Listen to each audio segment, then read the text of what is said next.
Hello guys, मेरा नाम है रिया। तो आज हम करेंगे हमारी बेसिक स्ट्रेंथ के ऊपर क्वेश्चंस। ठीक है, बेसिक स्ट्रेंथ के ऊपर क्वेश्चन करेंगे जिसमें हमारे कौन से कंपाउंड दे रखे हैं, एनिलीन्स वाले कंपाउंड दे रखे हैं। ठीक है, अब मैंने आपको बेसिक स्ट्रेंथ का फैक्टर्स बताए थे कि बेसिक स्ट्रेंथ किसके ऊपर डिपेंड करती है, तो फिर भी लेकिन हम देख लेते हैं एक बार और। बेसिक स्ट्रेंथ होती है हमारी inversely proportional to delocalization of lone pair. ठीक है, और बेसिक स्ट्रेंथ होती है inversely proportional to percentage S character. ठीक है, अब डीलोकलाइजेशन ऑफ लोन पेयर क्या होता है? डीलोकलाइजेशन ऑफ लोन पेयर होता है कि कोई लोन पेयर हमारा कॉन्जुगेटेड सिस्टम में कॉन्जुगेशन कर रहा है तो उसे हम डीलोकलाइज बोल देंगे, और अगर वो कॉन्जुगेशन नहीं कर रहा है तो उसे हम लोकलाइज लोन पेयर बोल देंगे। ठीक है, समझ आ गया। इसमें अब एग्जाम्पल देख लेते हैं अपन। इसमें क्या है, कोई भी कॉन्जुगेटेड सिस्टम नहीं दे रखा तो इसको हम ये क्या करेगा, कॉन्जुगेशन नहीं करेगा तो इसको हम लोकलाइज लोन पेयर बोल देंगे। ठीक है, ये करेगा तो इसको हम डीलोकलाइज लोन पेयर बोल देंगे। ये भी करेगा, कॉन्जुगेशन करेगा इसके साथ, तो इसे हम डीलोकलाइज लोन पेयर बोल देंगे। ठीक है, अब हम इसमें क्या है कि डीलोकलाइजेशन का भी हम वो निकालेंगे कि बेसिक स्ट्रेंथ एग्जाम्पल में, इस एग्जाम्पल में क्या होगी। ठीक है, ये तो क्या है, लोकलाइज लोन पेयर, तो इसकी सबसे ज्यादा होगी हमारी बेसिक स्ट्रेंथ। ठीक है, अब इन दोनों में देखते हैं। इन दोनों में है कि इसमें ये क्या करेगा, कम डीलोकलाइजेशन करेगा, मतलब ये थोड़ा कम कॉन्जुगेटेड सिस्टम हमारा दिखाएगा, इसमें कम कॉन्जुगेशन दिखाएगा, तो ये हमारा थोड़ा डीलोकलाइज लोन पेयर लेस हो जाएगा। ठीक है, ये ज्यादा दिखाएगा, इसमें बेंजीन है। ठीक है, तो इसकी बेसिक स्ट्रेंथ इससे ज्यादा हो जाएगी। ठीक है, अब परसेंटेज एज कैरेक्टर का भी हम एग्जाम्पल देख लेते हैं।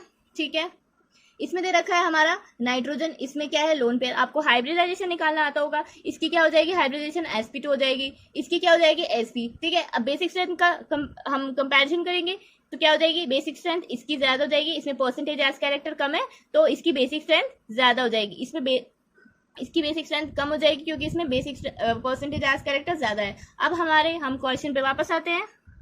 हम देखते हैं कि इसमें दे रखा है लोन पेयर, ये क्या करेगा, डीलोकलाइज करेगा। ठीक है, कॉन्जुगेशन करेगा तो इसे हम डीलोकलाइजेशन लोन पेयर बोल देंगे। ठीक है, ये भी क्या करेगा, डीलोकलाइज करेगा तो इसे भी हम डीलोकलाइज लोन पेयर बोल देंगे। इसमें क्या है, दो लोन पेयर प्रेजेंट है, ये दोनों क्या करेंगे, डीलोकलाइजेशन करेंगे, दोनों करेंगे। ठीक है, तो इसकी बेसिक स्ट्रेंथ इन दोनों के कंपैरिजन में, सबके इन तीनों के कंपैरिजन में सबसे ज्यादा हो जाएगी। इस इफेक्ट को हम बोलते हैं गॉर्डीन इफेक्ट। ठीक है, तो इसकी बेसिक स्ट्रेंथ सबसे सबसे सबसे सबसे ज्यादा हो जाएगी। ठीक है, इसमें क्या है, ये क्या है, लोकलाइज है। ठीक है, क्योंकि कॉन्जुगेशन कर नहीं रहा है तो ये क्या है, लोकलाइज लोन पेयर हमारा। ठीक है, अब हम देखते हैं इसकी बेसिक स्ट्रेंथ। बेसिक स्ट्रेंथ क्या हो जाएगी, सबसे ज्यादा तो आर की हो जाएगी। ठीक है, अब इन तीनों में देखते हैं, सबसे कम इन दोनों में से होगी क्योंकि ये इनवर्सली प्रोपोर्शनल होता है डीलोकलाइजेशन। ठीक है, इन दोनों में सबसे कम हो जाएगी, देन इसकी ज्यादा होगी इन दोनों के कंपैरिजन में। ठीक है, अब आर के बाद क्या होगी, एस आएगा। आर के बाद हमारा आंसर तो आ ही चुका है। पी और क्यू में भी देख लेते हैं हम।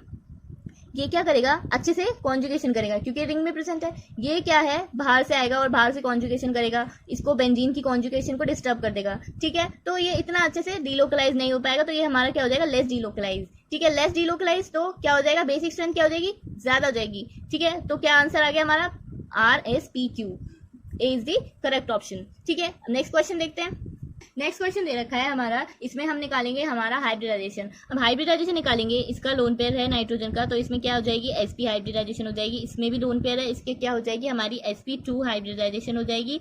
इसमें क्या हो जाएगी, हमारी लोन पेयर है, इसमें क्या हो जाएगी, sp2 हाइब्रिडाइजेशन हो जाएगी। ठीक है, इसकी क्या हो जाएगी, 1 2 3। ठीक है, लोन पेयर तो इसकी हो जाएगी sp3 हाइब्रिडाइजेशन। ठीक है, अब हम देखेंगे according to hybridization basic strength क्या होती है, जिसकी परसेंटेज एज कैरेक्टर जितना ज्यादा होगा बेसिक स्ट्रेंथ उतनी कम हो जाएगी। ठीक है, बेसिक स्ट्रेंथ देखेंगे, इसमें क्या दे रखा है हमारा, परसेंटेज एज कैरेक्टर सबसे ज्यादा दे रखा है तो इसकी सबसे कम हो जाएगी बेसिक स्ट्रेंथ। इसमें परसेंटेज एज कैरेक्टर सबसे कम दे रखा है तो इसकी सबसे ज्यादा हो जाएगी, पी की सबसे कम। ठीक है, और एस की सबसे ज्यादा। तो हम ऑप्शन देखते हैं, हमारा ऑप्शन आ ही रहा है, ये वाला डी ऑप्शन, इसमें भी देख लेते हैं। अब इन दोनों में कैसे कंपेयर करेंगे, ठीक है, इन दोनों में हम ऐसे कंपेयर करेंगे। इसका क्या है, लोन पेयर डीलोकलाइज कर रहा है। ठीक है, डीलोकलाइज कर रहा है तो इसकी क्या हो जाएगी, बेसिक स्ट्रेंथ कम हो जाएगी। इसमें क्या है, लोकलाइज लोन पेयर है तो इसकी बेसिक स्ट्रेंथ ज्यादा हो जाएगी। अपन ने पहले वाले क्वेश्चन में देखा था, जो डीलोकलाइज जितना ज्यादा करता है उसकी बेसिक स्ट्रेंथ उतनी कम हो जाती है।